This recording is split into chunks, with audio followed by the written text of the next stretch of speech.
Well, good morning to you. What an epic view to wake up to, eh? So, we didn't become barefoot in the night. That's good. We've got all these beautiful birds waking up to this morning.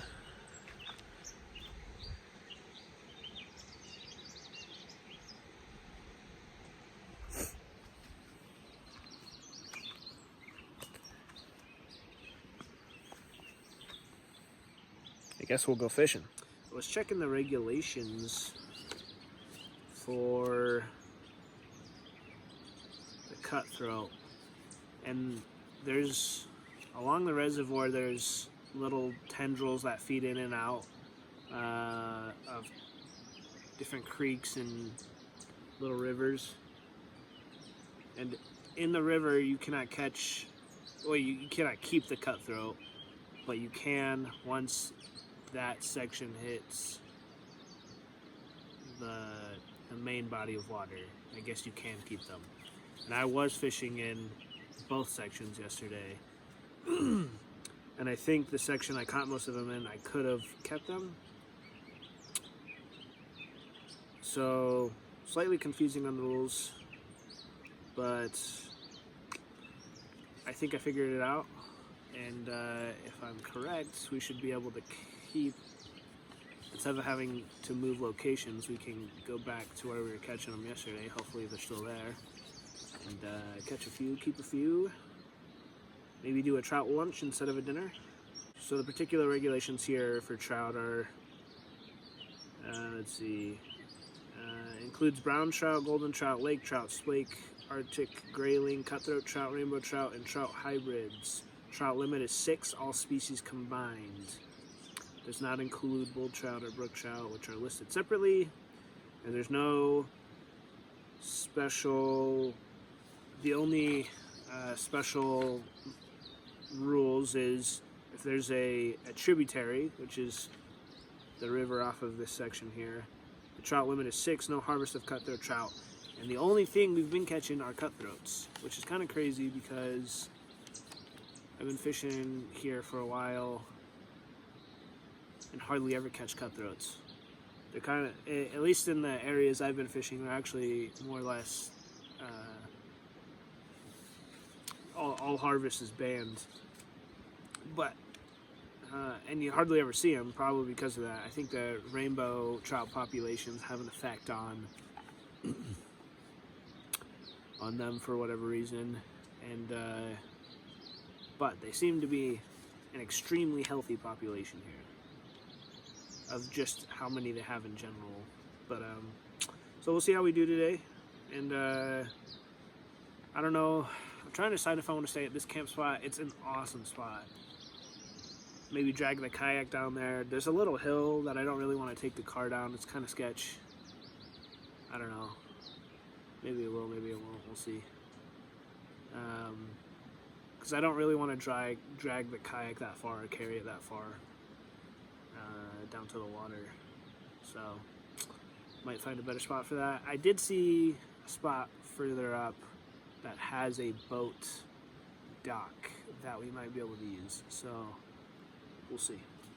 Anyway, we got breakfast going here. Got an apple. We got this Nature's Bakery banana chocolate chip. We got a blueberry muffin. And we'll enjoy breakfast. And then get headed out. I want to show you a little kind of a cool tip on these apples real quick. Most apples that come from the store are really shiny because they have a coat of wax on them. Now, if you take any kind of knife or metal instrument, you can scrape along the apple here, and you can take that layer of wax off. You know, they say the FDA and all that kind of says it's edible or whatever, but you know, that's just a few swipes off of this apple, right? And I can't imagine all that plastic, waxy stuff sitting in your gut's going to do you any good. So I'm going to sit here and scrape that off and eat, and then we'll get headed out.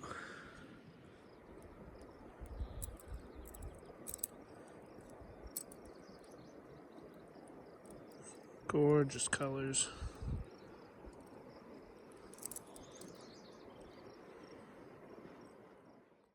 So this is called the American white pelican. There's quite a few of these all over this reservoir.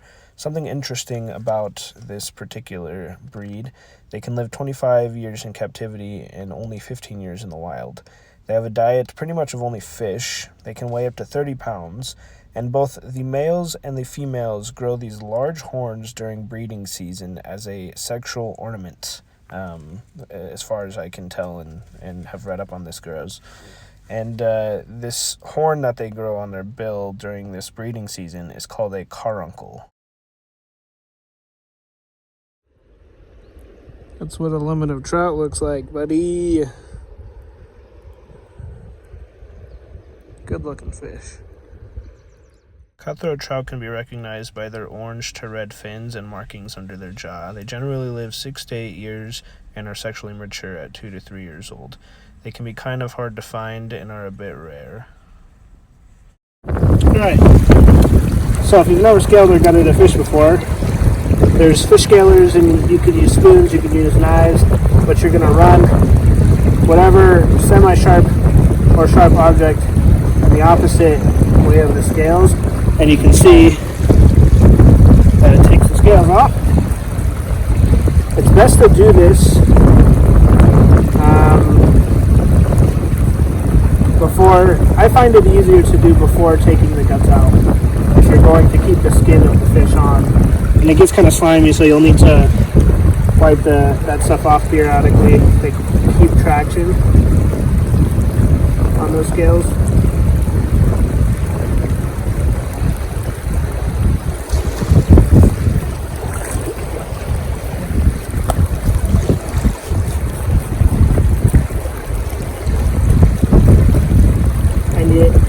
You kind of have to press a bit hard, at least on this there.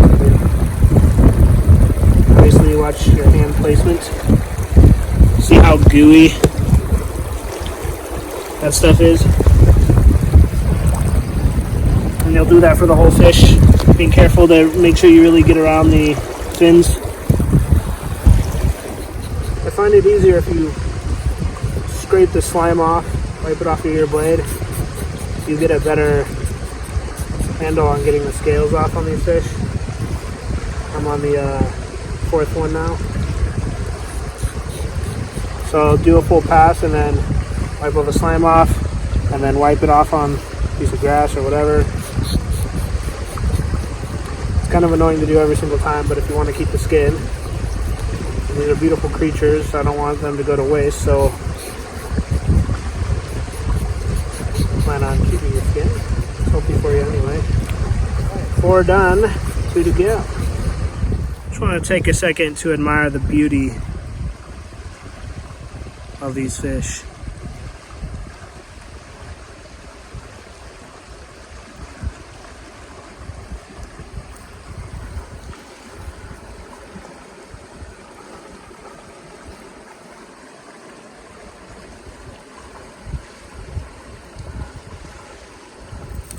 Alright, to gut a fish, we're going to make an incision up here in the mouth, like that. So you cut that.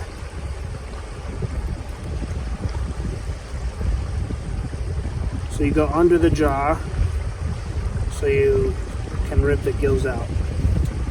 You're going to insert your knife in this anal cavity.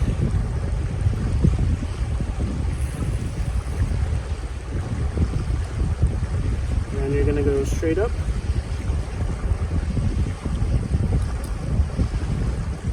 There's going to be a bone right here that you're going to have to cut through, like a little piece of cartilage.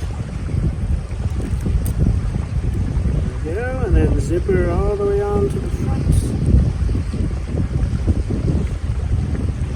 Trying not to cut any of the guts. then you can take this part and make sure you cut all the way through there.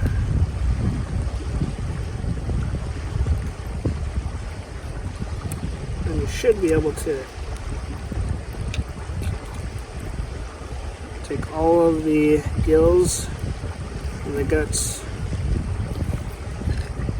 straight right out of it, like that. Now you're going to have a bloodline right here, so you cut straight up that, and then you're going to use your thumb in the running water to just clear all that out. Should be more or less left with a nice clean cavity. You can finish cleaning that up as well. Spoon does a good job of getting all that out of there. Scraping a knife back and forth as well. But you'll be left with this nice, look at that beautiful orange meat. Oh man. And then you can roast that over a fire, tinfoil dinner style, whatever you want. A little collection of butterflies over here. They're really blue, kind of interesting. Or purple, or violet, I'm not really sure. But they're like, they gather over here for some reason.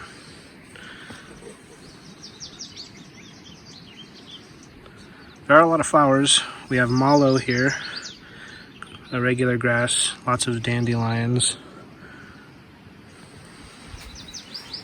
And then there's flowers all over the trees.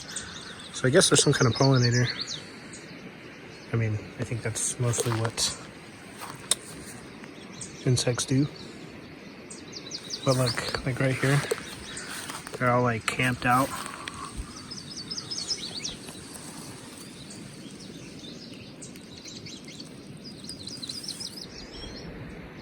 So it is finished.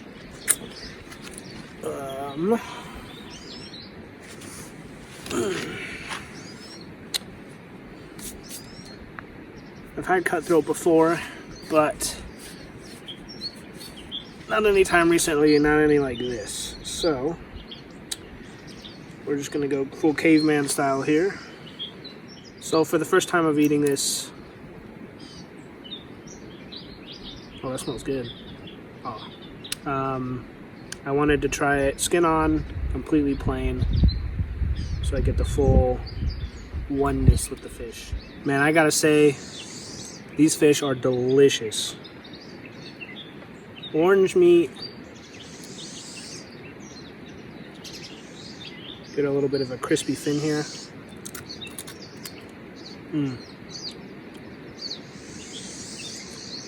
That's great. Really nice. A lot better than rainbow. Every now and then, if you can catch an orange meat rainbow, they have their own flavor, but this one's better. A lot better. Man. It's so good, I don't need anything on it. Maybe a little salt.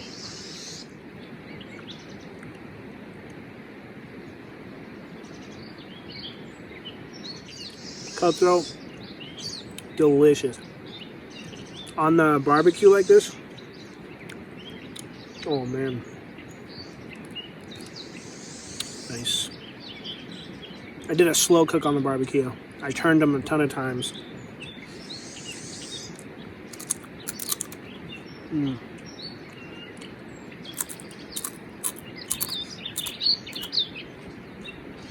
Well, I'll tell you what. That's a good eating fish. That's a great eating fish. My favorite trout are brook trout, and this might be replacing or right next to it. That is a great tasting fish.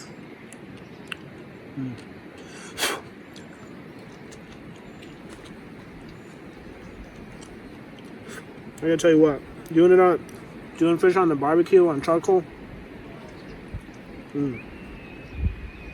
Had a little cottonwood on there to help start the coals, and got a little bit of that smoky flavor in here as well. Killer. It's killer.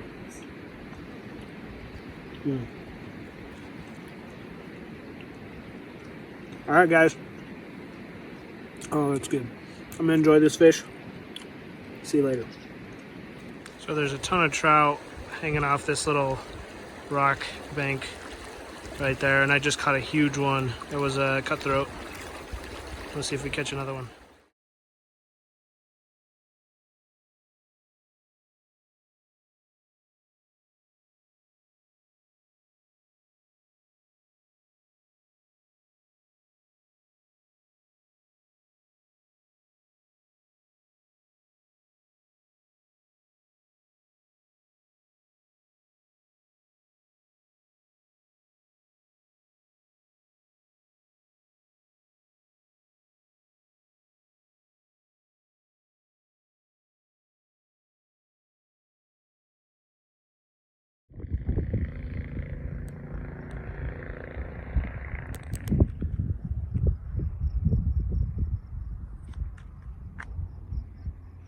This reservoir is unbelievably big. We've been driving for a few minutes now, and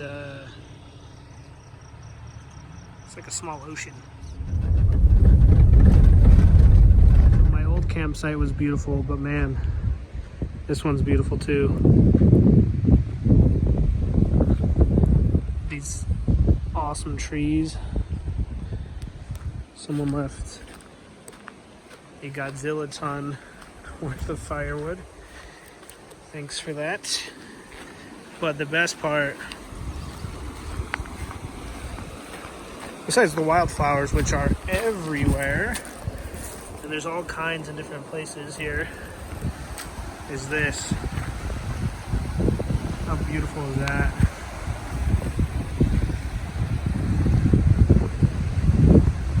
Banana boats and a tinfoil dinner, hobo dinner going.